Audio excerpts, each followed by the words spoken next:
छोड़ नहीं जाती, मर जाऊंगी। नहीं भारती, इसमें तेरी कोई गलती नहीं है। हम यहाँ से कहीं चले जाएंगे, किसी को कुछ पता नहीं चलेगा।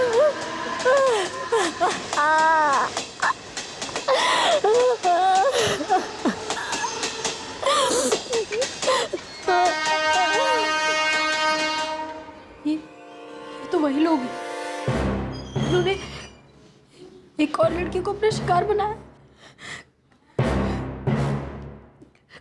धीरज, वापस चलते, मुझे और चुप नहीं बैठना है।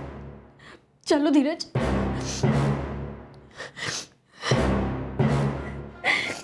जब भारती को पता चला कि ये वही आरोपी हैं जिन्होंने उसके साथ भी वो अमानवीय अपराध किया था, तो उसने हौसला बटोरा और वापस लौटकर उसने अपने साथ हुए अपराध के खिलाफ लड़ने का फैसला किया। लेकिन उनमें से 4 आरोपी अब भी कानून के शिकंजे से बाहर थे। साहब, संजय भांगे आपको मिल जाएगा।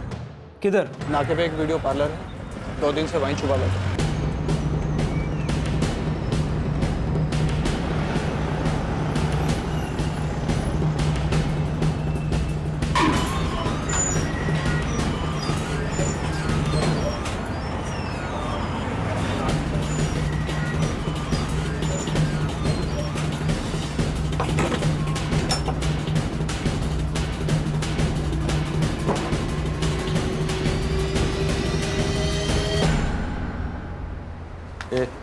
चल।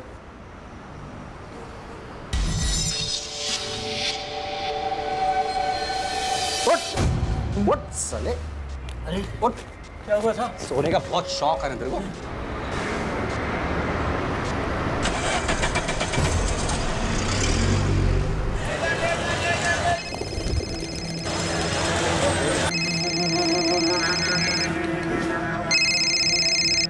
शकील बोल। सर, एक लड़का है आदिल अंसारी, उसे नजीब जब्बार के बारे में पता है। फोन दे उसको। जी साहब। साहब, नजीब कल रात मेरे घर आया था।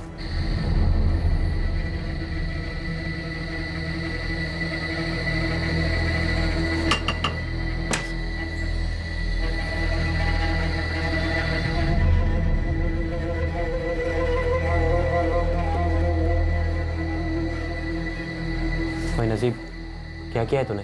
अरे कुछ नहीं यार, मैं कल चला जाऊंगा, ठीक है? तो टेंशन मत ले।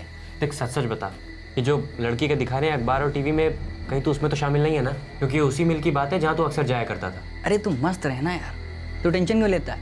मैं कल चला जाऊंगा, ठीक है? तुझे कुछ भी नहीं होगा। चल।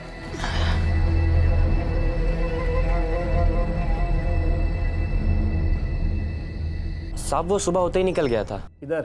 कहाँ गया वो? ठाणे गया है, उधर उसकी बहन का घर है। यही कोई 10 मिनट पहले निकला होगा। साहब, मैं डरा हुआ था इसलिए रात को खबर नहीं किया। सुबह होते ही मैंने शकील को बोला। थाने का ठिकाना मालूम है? हाँ साहब।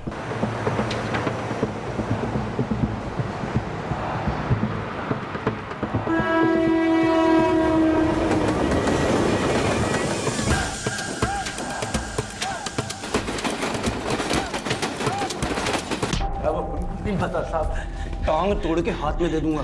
बोल, अब्दुल और रेहान कहाँ हैं? साहब, रेहान का तो उसकी माँ को पता होगा साहब, मुझे कैसे पता होगा साहब? नजीब जब्बार का? मुझे नहीं पता साहब। 27 की रात को पुलिस थाने के बाहर तू निगरानी रख रहा था, तूने ही सबको अलर्ट किया ना? उस दिन मैं थाने से निकलने के बाद साहब अब्दुल से मिला था साहब। अरे अब्दुल, अब्दुल यार, पुलिस बहुत बुरी तरीके से पीछे पड़ी है यार। साला रेहान का फोन भी ऑफ आ रहा है। अभी घर जाना ठीक नहीं है, पुलिस किसी समय इधर पहुंच जाएगी यार। एक काम करते हैं, किसी भीड़ वाले इलाके में चलते हैं, उधर पुलिस का हमें ढूंढना मुश्किल होगा। किधर चले यार? ये अंदर से रास्ता है, चल भाग। निकल यार, चल चल।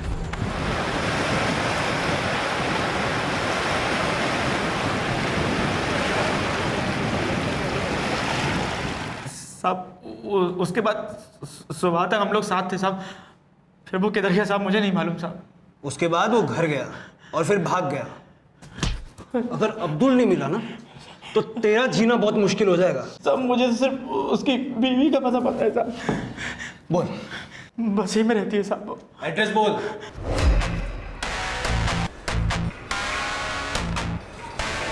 बोरा साहब, नजीब की बहन का घर ये आगे सर। ये रहा साहब, ये घर है।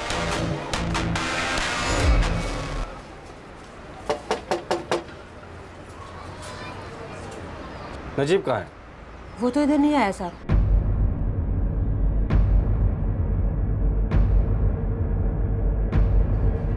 वो अंदर नहीं। फोन। ध्यान रखिए ये औरत किसी भी कॉल का रिप्लाई न कर पाए और तुम यही रहना।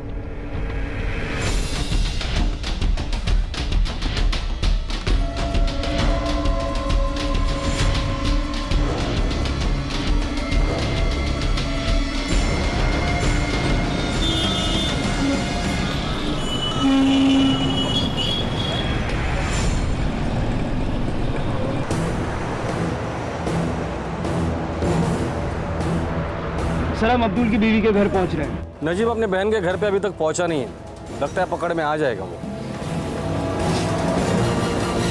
सर हम रेहान की मां फातिमा पर निगरानी रख रहे हैं। उसे लगातार अलग अलग पीसीओ से फोन आ रहे हैं सर। ये फातिमा हमसे जरूर कुछ छुपा रही है। चलो इसे उठा लेते हैं।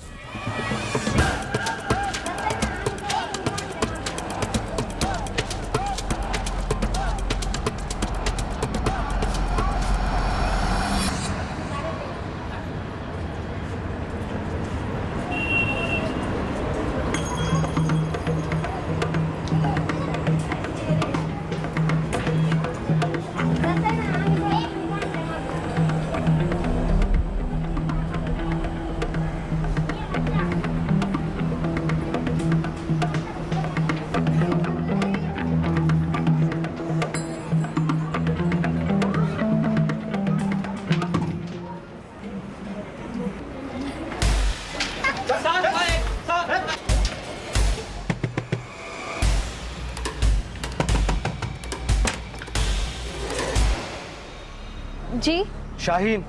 जी खुद से गलती हो गया साहब। वो ऐसा आदमी नहीं है। मुझे नहीं पता था साहब कि वो ऐसा भी कुछ कर सकता है। गलती उससे हो गई लेकिन भारी तुम लोगों को पड़ेगा। अब अच्छा ये होगा कि बता दो वो कहाँ है। साहब वो आज सुबह की ट्रेन से दिल्ली चले गए साहब। कौन सी ट्रेन से? आप मानते क्यों नहीं? सुनिए ना साहब, मेरी बात तो सुनिए। देखिए मैं सच बोल रही हूँ साहब। मैंने आपको उसी रात को बोला था कि मेरे को पता नहीं वो कहाँ है। वो निकलते समय इतना जो बोला कि पुलिस थाने जा रहा है। मैं सच्ची बोल रही साहब। चल आप मानते क्यों नहीं? अरे चलो मैं सच बोल रही हूँ।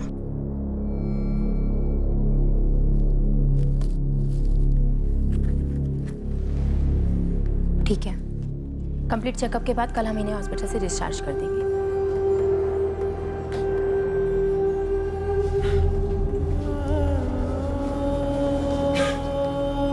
अंजलि बेटा तुम ठीक हो ना? हाँ माँ, अब मैं ठीक हूँ। पर तब मैं बहुत डर गई थी।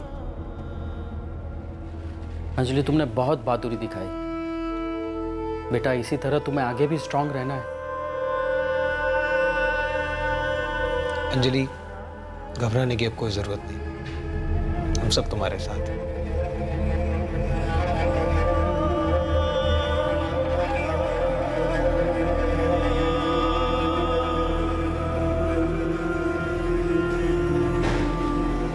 अब कैसा फील कर रही हो अंजलि?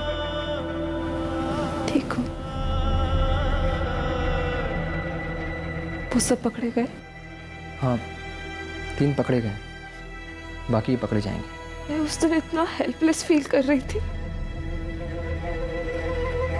अब इस बात पे गुस्सा आता है कि मैं कुछ नहीं कर पाई।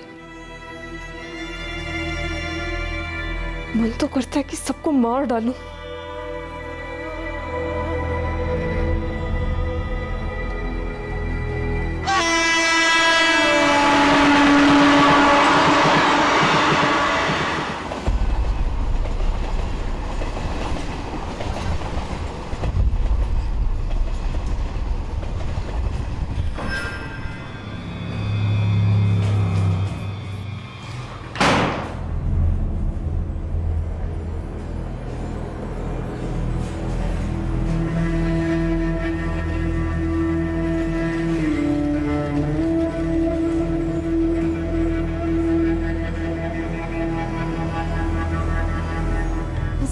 मैं सच बोल रही साहब, मेरे पे विश्वास कीजिए साहब, मैं सच बोल रही है साहब।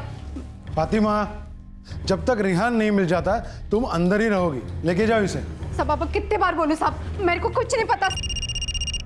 रुको, फोन लो उसका। लैंडलाइन नंबर सर पक्का किसी पब्लिक बूथ से होगा। बात करो, स्पीकर फोन ऑन कर। हेलो अम्मी। हाँ बेटा। वो पुलिस आई थी क्या घर पे? ना बेटा। ठीक है, मैं तुझे शाम को फिर फोन करता हूँ। ठीक है। फातिमा, रेहान कहाँ है बता दे, वरना तुम्हारा जीना मुश्किल कर देंगे हम लोग। साहब वो अस्पताल में किसी वेटिंग रूम में 2 दिन से वो वही है। कौन सा हॉस्पिटल? सर दिल्ली पुलिस कल रेलवे स्टेशन पर पहुंच जाएगी। अब्दुल बारी दिल्ली मुंबई एक्सप्रेस से निकला है। गुड, कल तक सारे आरोपी हमारी कस्टडी में होंगे।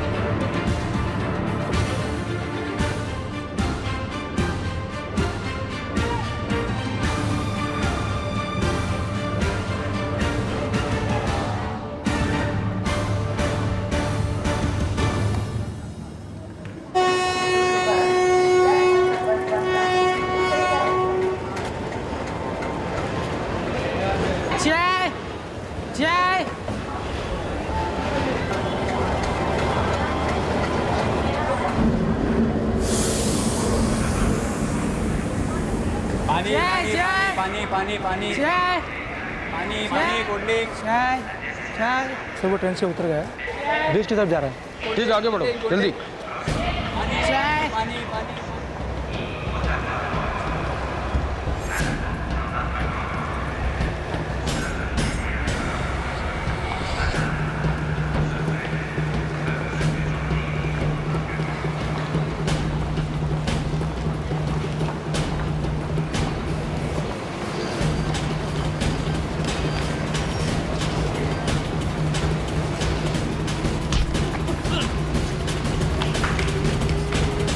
सर अब्दुल बारी पकड़ा गया है, कल तक वो हमारी कस्टडी में होगा। वेरी गुड, अब सब हमारे कस्टडी में। सबके बयान ले लो और आइडेंटिफिकेशन करवा लो। सब जुर्म होने के 65 घंटों के अंदर सभी मुल्जिम सलाखों के पीछे थे। इस बीच भारती भी वापस मुंबई आ गई थी।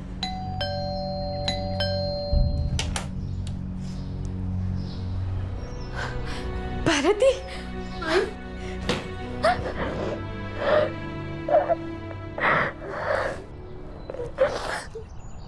बेटा ऐसा क्या हुआ जो तू यहां से अचानक से चली गई?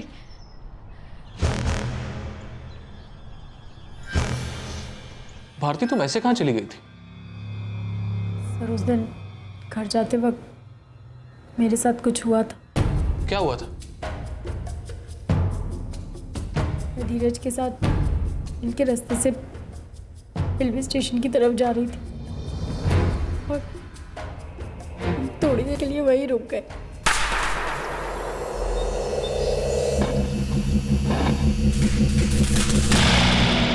टीवी पर दिखाए गए स्केचेस में वो 3 लोग वही हमें वहां मिले थे। मैं बीके रोड पुलिस से बात करता हूँ। ये एरिया उनके अंडर आता है और वो लोग इस केस पर पहले से काम कर रहे हैं।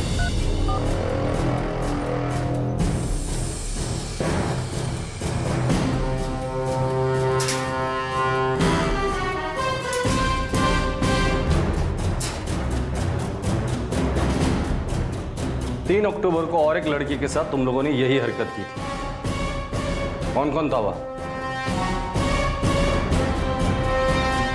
3 लोगों को तो लड़की ने पहचान लिया है, 2 लोग और थे। कौन थे वो? साहब मैं नहीं था साहब। मैं भी नहीं था।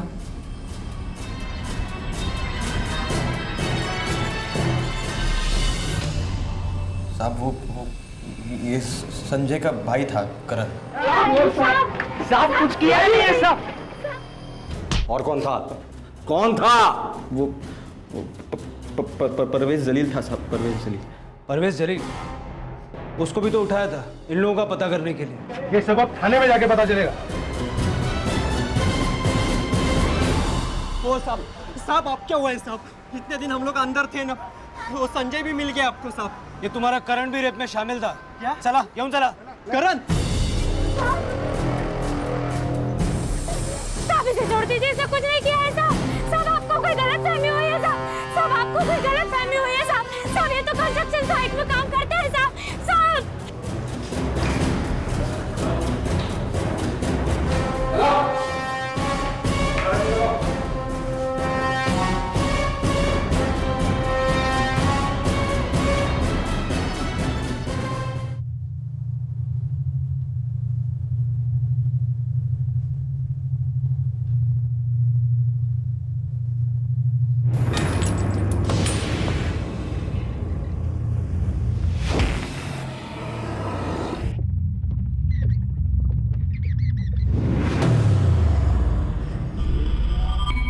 तीसरा, चौथा,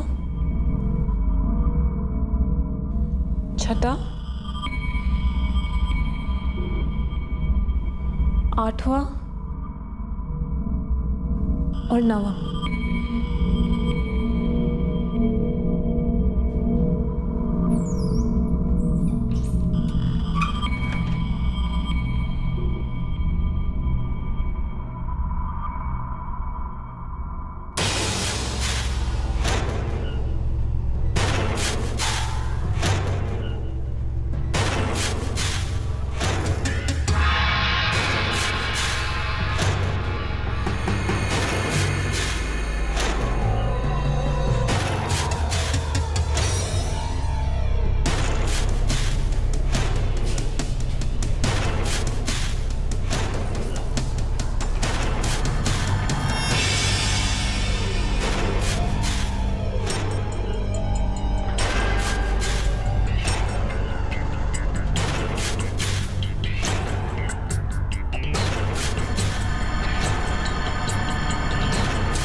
अंजलि और भारती दोनों के आरोपियों में एक एक नाबालिग था।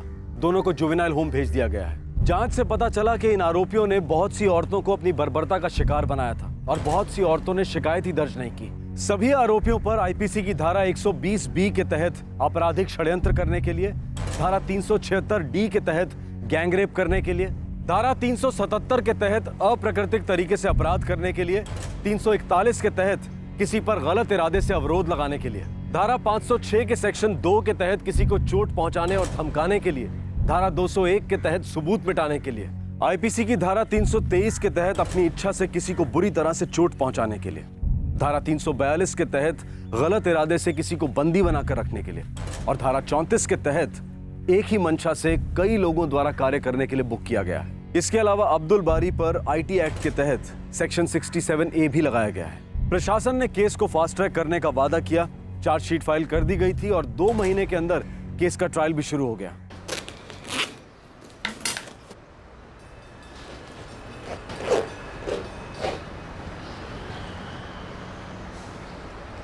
आई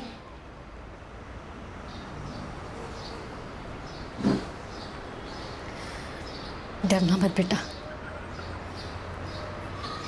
कुछ सवाल तुम्हें जरूर परेशान करेंगे, पर हिम्मत रखना। हाँ आई, अब नहीं डरूंगी। अगर ये हिम्मत मैंने बहुत पहले दिखाई होती तो आज एक और लड़की को ये सब कुछ नहीं सहना पड़ता।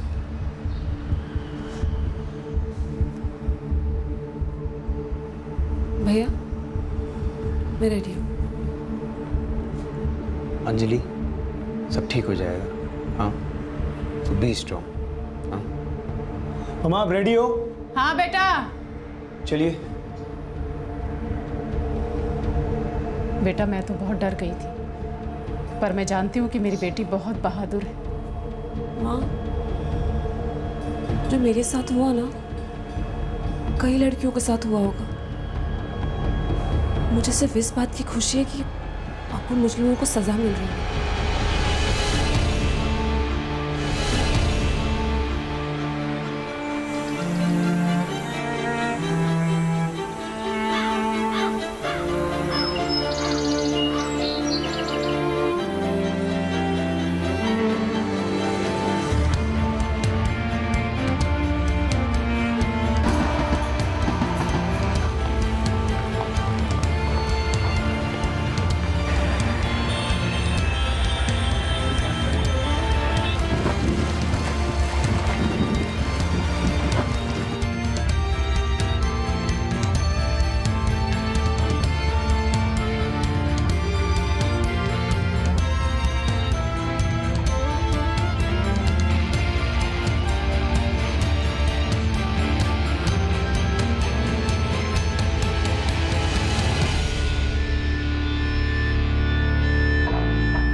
हमारी पार्टी समाज में महिलाओं की स्थिति सुधारने, उन्हें ताकत देने और उनके अधिकारों के लिए काम करती है। हम महिला सशक्तिकरण में विश्वास रखते हैं। महिलाओं का सम्मान करना हमसे बेहतर कौन जानता है। महिलाओं की सुरक्षा हमारी सबसे पहली प्राथमिकता है। हमने कन्याओं को हमेशा बढ़ावा दिया है। देखिए, हमारी सभी योजनाओं में महिलाओं के हित की बात है। हमारा घोषणा पत्र एक बार पढ़ें, उसमें महिला कल्याण की बात है। हमारे एजेंडे में सर्वोच्च प्राथमिकता है महिलाओं की सुरक्षा। हमारे उम्मीदवारों की लिस्ट देखिए, हमने सभी पार्टियों से ज्यादा अधिकतम महिला उम्मीदवारों को मैदान में उतारा है।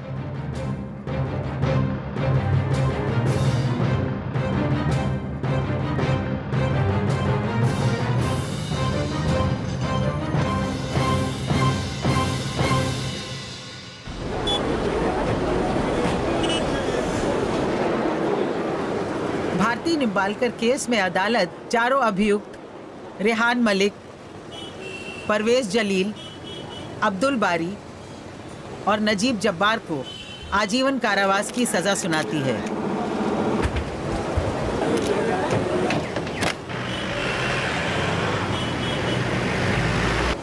अंजलि केस में अभियुक्त संजय भांगे को भी आजीवन कारावास दिया जाता है। तीनों आरोपी रेहान मलिक, अब्दुल बारी और नजीब जब्बार को बाकी आरोपों के अलावा आईपीसी सेक्शन 376E के तहत भी चार्ज किया गया है। अगर इनमें सुधार की गुंजाइश ना भी बची हो, तब भी कोई और कभी ऐसा करने की हिम्मत ना करे, ये सुनिश्चित किया जाना जरूरी है। इनके खिलाफ सख्त रवैया अपनाने की जरूरत है। आपराधिक न्याय का उद्देश्य ही सुधार और रोकथाम है। इस मामले के आरोपियों में कानून के लिए जरा भी इज्जत नहीं थी, खौफ नहीं था। मामले के तथ्यों से लगता है इनमें अब सुधार की कोई संभावना नहीं है।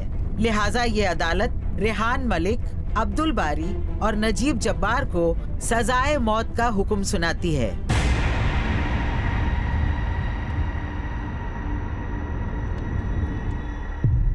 दो 2012 में दिल्ली गैंगरेप के बाद 2013 में क्रिमिनल लॉ अमेंडमेंट एक्ट ने आईपीसी की धारा 376E बनाई।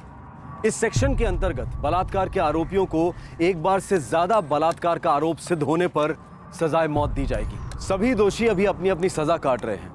सेशन कोर्ट के इस फैसले के खिलाफ उच्च न्यायालय में अपील की जा सकती है। दोनों नाबालिगों का केस अभी कोर्ट में आना बाकी है। सभी दोषियों के परिवार वालों ने सामाजिक बहिष्कार का सामना किया।